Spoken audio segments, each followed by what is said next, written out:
बौद्ध सम्मेलन में हिस्सा लेने पहुंचे सपा के राष्ट्रीय महासचिव स्वामी प्रसाद मौर्य ने राम मंदिर दर्शन करने जाने के सवाल पर जगत गुरुवार रामभद्राचार्य पर विवादित बयान दिया है। स्वामी प्रसाद मौर्य ने कहा कि रामभद्राचार्य जी को राम मंदिर जाना चाहिए था, क्योंकि वो जीवन और मौत से जूझ रहे हैं। राम मंदिर जाते तो उनका इलाज हो जाता, भगवान राम की उन पर कृपा हो जाती, लेकिन वहां न जाकर वे अस्पताल पहुंच। अब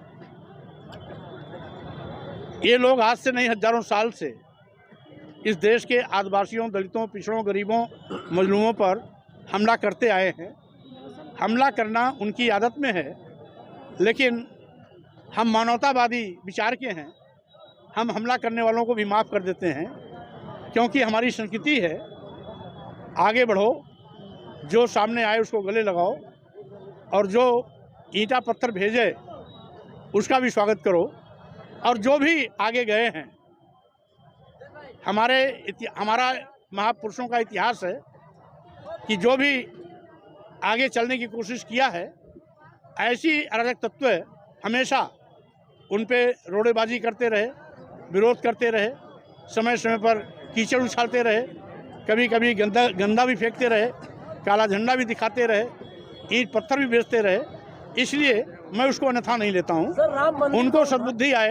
उनको सद्बुद्धि आए और वो भी ये अराजकता छोड़ करके इंसानियत और मानवता के रास्ते पर चलें।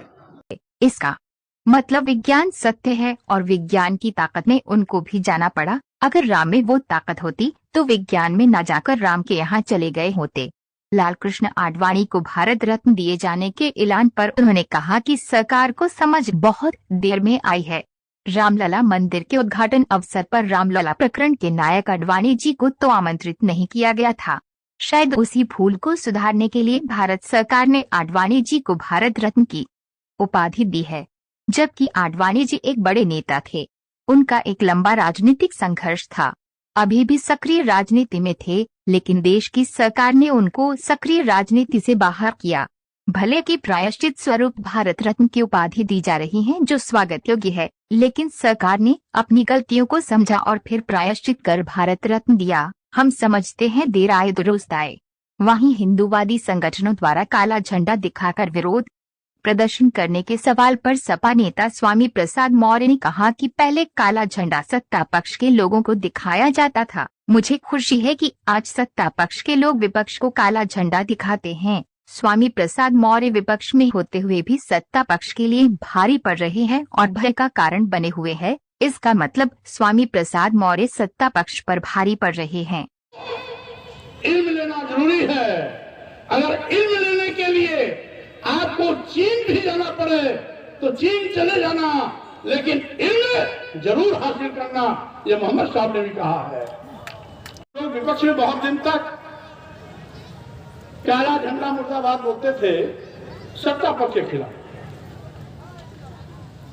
लेकिन हमें खुशी है कि आज स्वामी प्रसाद मौर्य विपक्ष में होते हुए भी सत्ता पक्ष के लिए भारी कर रहे हैं और भय का कारण बने हुए हैं।